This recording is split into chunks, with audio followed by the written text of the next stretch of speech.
Hello everyone साथियों, कैसे हैं? मुझे उम्मीद है कि आप अच्छे होंगे। साथियों, इस वीडियो में सीडीपी यानी चाइल्ड डेवलपमेंट एंड पेडागोजी का सीरीज जो है यह चल रहा है और इस वीडियो में आपको बेहतरीन से बेहतरीन ट्रिक भी देखने को मिलेगा जो कि आपको बहुत फायदा करेगा आपके परीक्षाओं में। तो इस वीडियो में ट्रिक भी देखेंगे और एक एक करके क्वेश्चन भी डिस्कस करेंगे।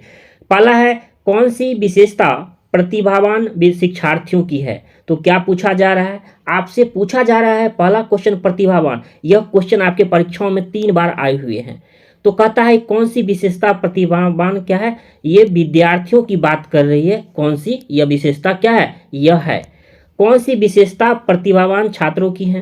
पहला है, वह आक्रामक और कुंठित हो जाता है। तो क्या प्रतिभावान छात्र जो होते हैं वे कुंठित हो जाते हैं, आक्रामक? या यदि कक्षा की गतिविधियां यानी एक्टिविटी अधिक चुनौतीपूर्ण नहीं होती है तो वह कम प्रेरित अनुभव करता है, साथ ही वह उब जाता है। अगला देख लेते हैं, वह बहुत ही तुनक मिजाज होता है। तुनक मिजाज का मतलब होता है एक बच्चा है, ठीक, उसको कुछ भी कह दीजिए, मतलब क्या, चिड़चिड़ापन, या तुरंत कहिए तो तुरंत गुस्सा आ जाता है। ये क्या होता है? ये तुनक मिजाज होता है।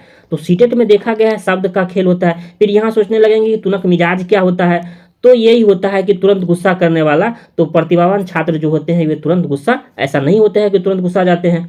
वह रस्मी व्यवहार करता है, जैसे हाथ थपथपाना या डोलना, ये होगा। या फिर आपका क्या हो जाएगा?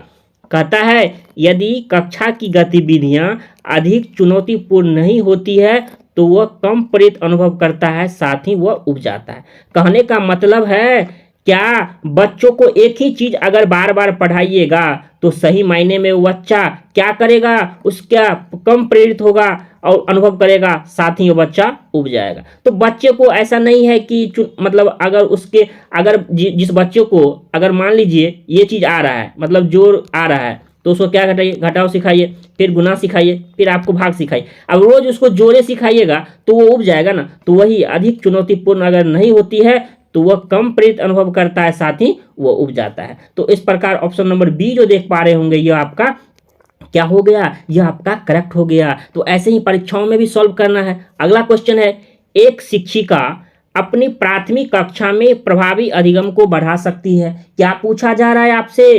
क्या प्राथमिक कक्षा की बात हो रही है? किस कक्षा की बात हो रही है साथियों? प्राथमिक कक्षा की। कहता है प्रभावी अधिगम यानी इफेक्टिव अधिगम को बढ़ा दे सकती है। कब बढ़ावा दे सकती है? क्या अधिगम में छोटी छोटी उपलब्धियों के लिए पुरस्कार देकर, यानी बच्चा, एक छोटा सा बच्चा है, एक काम किया बच्चा, तुम्हें पुरस्कार मिलेगा। दूसरा काम किया, फिर पुरस्कार मिलेगा। तीसरा काम किया, मतलब हर एक छोटी बातों के लिए काम कराने के लिए क्या बच्चों का पुरस्कार देना चाहिए? नहीं, यह गलत बात है। कभी एक ऐसा समय रहेगा जो मम्मी पापा के पास नहीं रहेगा तो वह पैसा नहीं देगा तो क्या करेगा?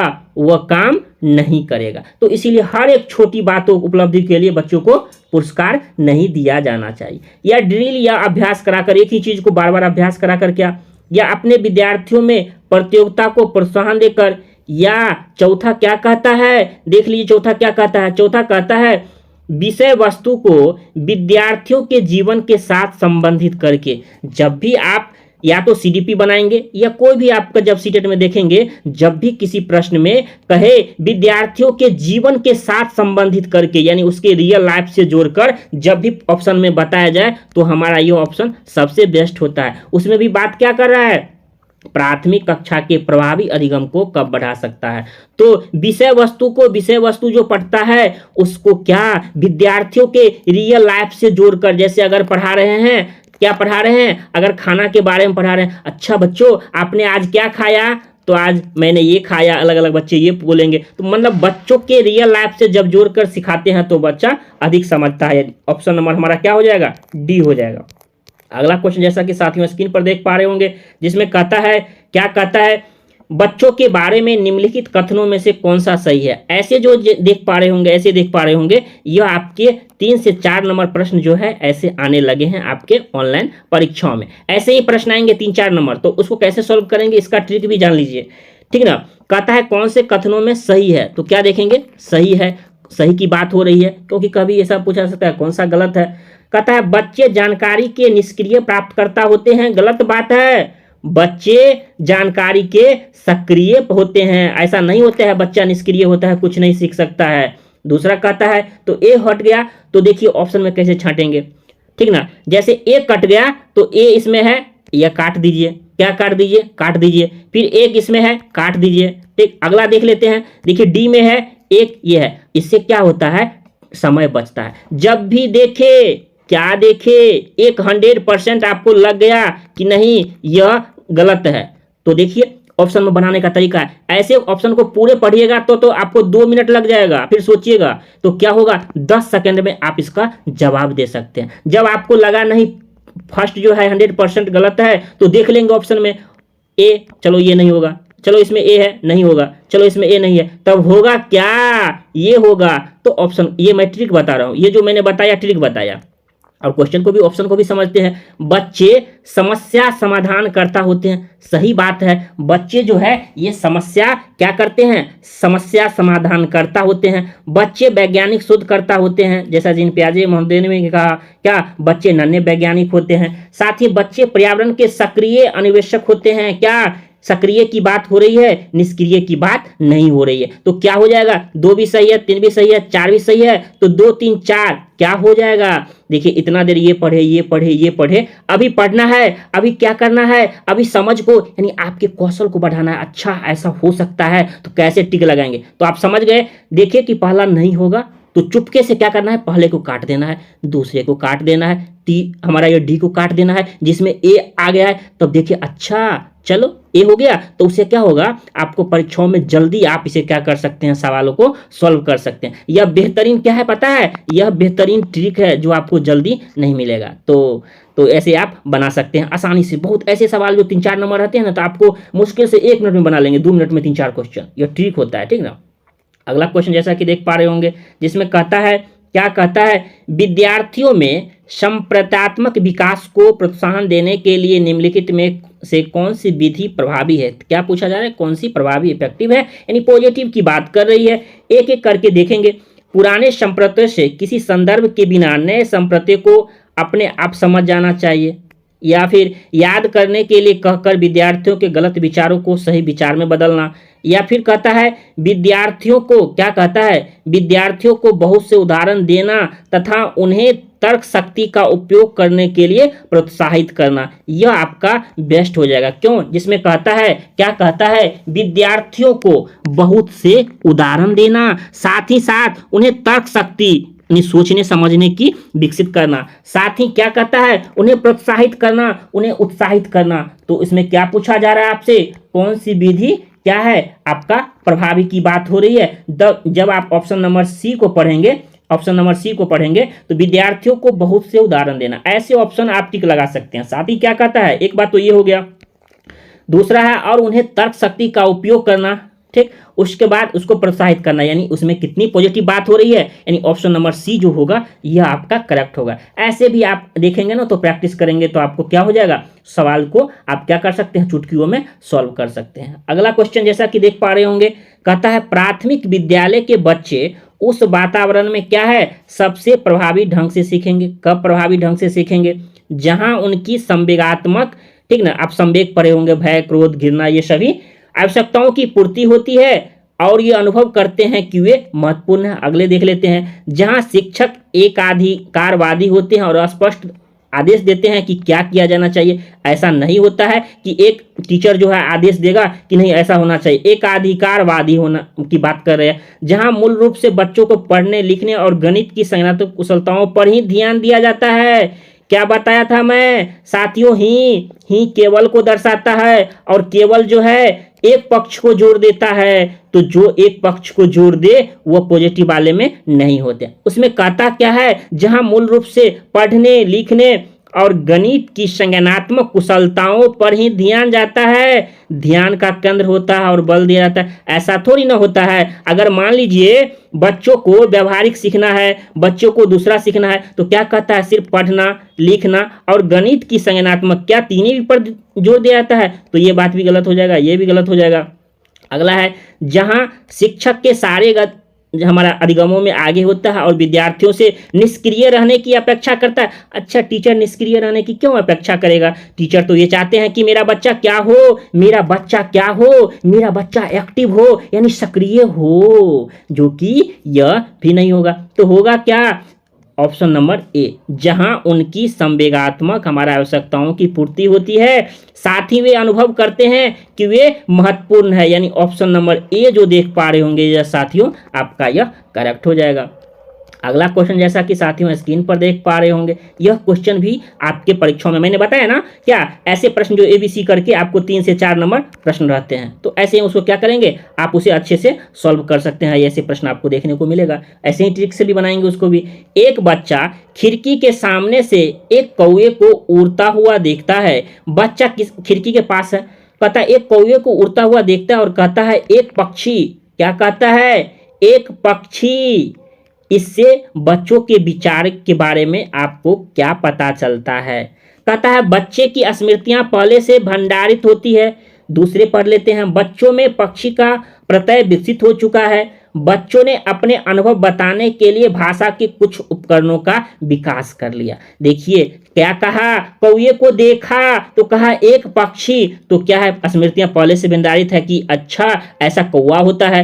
पक्षी का प्रत्यय विकसित हो चुका है, सही बात है। बच्चे अपने अनुभव बताने के लिए पक्षी के कुछ उपकरणों का विकास कर लिया, ये भी सही है। जब आपको लगे ए सही है, बी सही है, टी सही है, तो क्या होगा, तो ABC, यानी इनमें से सभी भी आपको ऑप्शन मिल सकता था। क्या होगा, तो क्या ऐसा है केवल बी होगा या बी और सी होगा, क्या ए और बी होगा। देखिए तीसरा तो सबसे बेस्ट है, बच्चे ने अपने अनुभव बताने के लिए भाषा के कुछ उपकरणों का विकास कर लिया। किसकी बात कर रही है, उसके अनुभव बताने के लिए। तो ए और बी जो है आपका हमारा ए बी और साथ ही सी जो हो जाएगा ये हमारा करेक्ट हो जाएगा, यानी ऑप्शन नंबर सी जो देख पा रहे होंगे ये आपका सही हो जाएगा।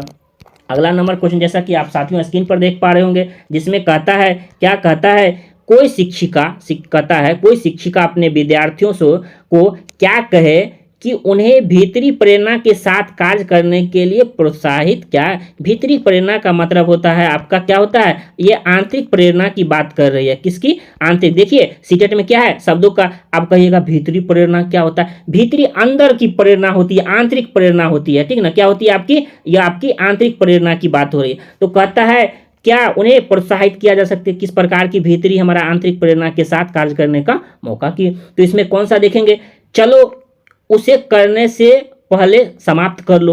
अब कहता है क्या, चलो उसे करने से पहले समाप्त कर लो। दूसरा, तुम उसके जैसा क्यों नहीं कर सकते, देखो इसने एकदम ठीक कर लिया, देखो उसके जैसा की बात कर रही है, यानी क्या तुलना की बात हो रही है, तो ये भी नहीं होगा।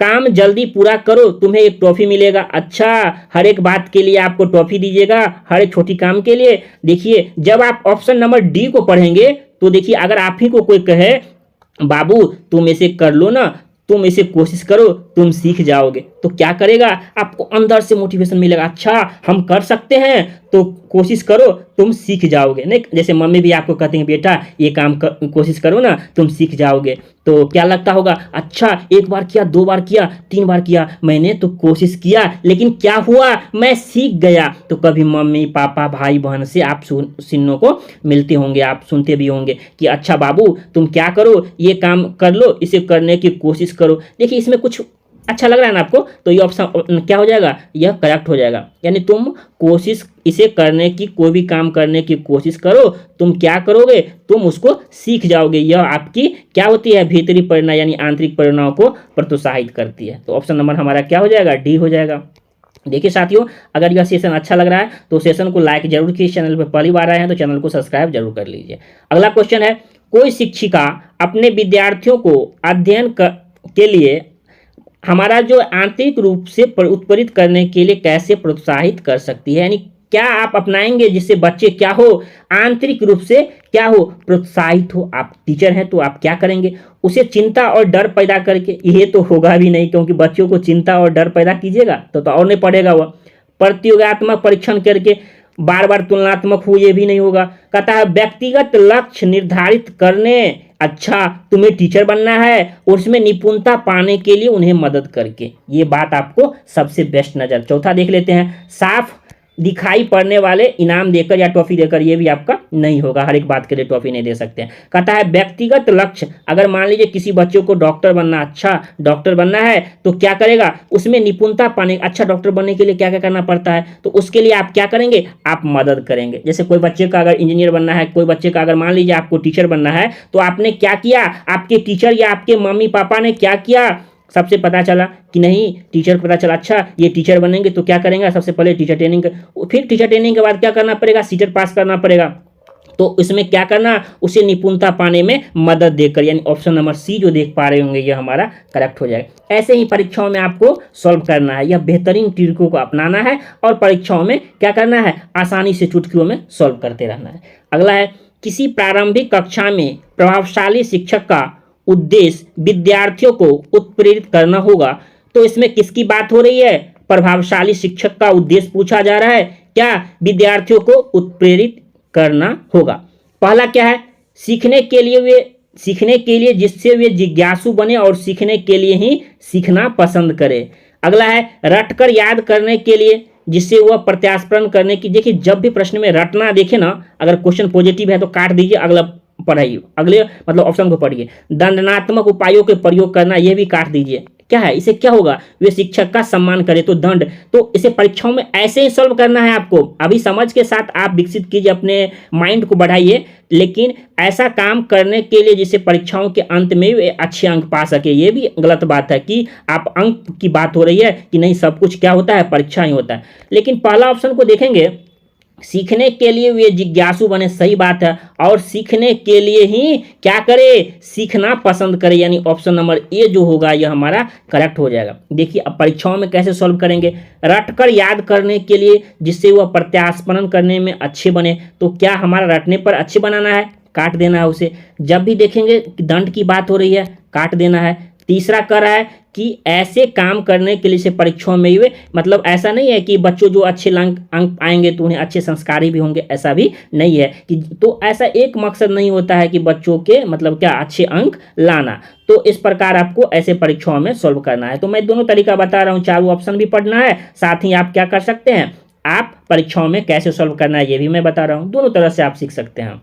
अगला है, निम्नलिखित में से कौन सा उदाहरण प्रभावशाली विद्यालयों की प्रथा का है। देख रहे हैं ना, आपके परीक्षाओं में जो प्रभावशाली से कितने प्रश्न आ रहे हैं, देख रहे हैं ना। तो उसके बाद है, कहता है निरंतर तुलनात्मक मूल्यांकन करना, या फिर शारीरिक दंड, या व्यक्ति सापेक्ष अधिगम, या प्रतियोगात्मक। क्या कहता है प्रभावशाली, देखिए परीक्षा में कैसे सॉल्व करना है, क्वेश्चन पॉजिटिव देखिए, उसके बाद ऑप्शन को पढ़ते हैं। निरंतर तुलनात्मक मूल्यांकन, हमेशा क्या करना चाहिए, मूल्यांकन करना चाहिए, गलत बात है। शारीरिक दंड, बच्चों को मार पीटना चाहिए, गलत।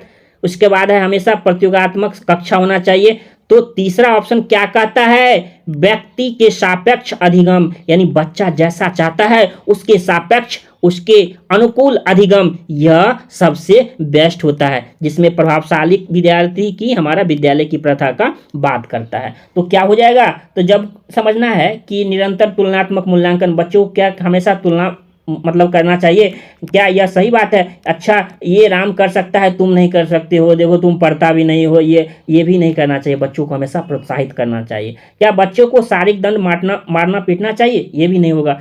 प्रतियोगात्मक, हमेशा बच्चों को क्या करना चाहिए, प्रतियोगिता लेना चाहिए, ये भी आपको नहीं होगा। तो होगा क्या, व्यक्ति के सापेक्ष, बच्चों के अनुकूल हमारा क्या होना चाहिए, अधिगम होना चाहिए। देखिए दोनों तरीका मैं बता रहा हूं और दोनों तरीका को जानना है। अभी सीखने के लिए 4 ऑप्शन को, साथ ही परीक्षाओं में सॉल्व करने के लिए उस ट्रिक को अपनाएंगे। अगला है, विकास का सिर जो हमारा पदामुखी, यह क्वेश्चन जो है यहाँ से भी 1 से 2 नंबर क्वेश्चन आपके हर परीक्षाओं में आपके आते हैं। क्या कहता है, सिर पदामुखी, कहता है कौन सी दिशा हमारा ये सिद्धांत का व्याख्या करता है जिसे विकास इस प्रकार आगे बढ़ता है। सामान्य से विशिष्ट कार्यों की और बात कर रहा है, या देखिए मैं इसको ट्रिक भी बताऊंगा, सबसे पहले एक एक करके देख लेते हैं। भिन्न से एकीकृत कार्यों की ओर, सिर से पैर की ओर, ग्रामीण से शहरी क्षेत्रों की ओर। जब भी प्रश्नों में साथियों आप देखेंगे इस चीज को देखेंगे, लिख लीजिए कॉपी में, सिरोपदामुखी, क्या, तो आपके ये हमारा 3 ऑप्शन पढ़ना भी नहीं है, ठीक। देखना है सिर से पैर, क्या देखना है, सिर से पैर देखना है, क्योंकि किसकी बात हो रही है, सिर। तो सबसे पहले सिर पदामुखी कहता है किस सिद्धांत को, यानी तो सिर। तो सिर से हमारा यह बच्चा जो जन्म लेता है तो यह क्या होता है, सबसे पहले सिर का, तो हमारा यह क्या होगा, हमारा सिर का क्या होता है, यह हमारा सिरा पदामुखी का मतलब ही होता है, क्या होता है, सिर से क्या होना, यानी सिर से पैर की ओर होना। तो यह हमारा होता है सबसे पहले, तो ऑप्शन नंबर सी जो देख पा रहे होंगे यह हमारा सिरोपदामुखी का हो जाएगा, यानी ऑप्शन नंबर सी जो देख पा रहे होंगे यह आपका करेक्ट हो जाएगा।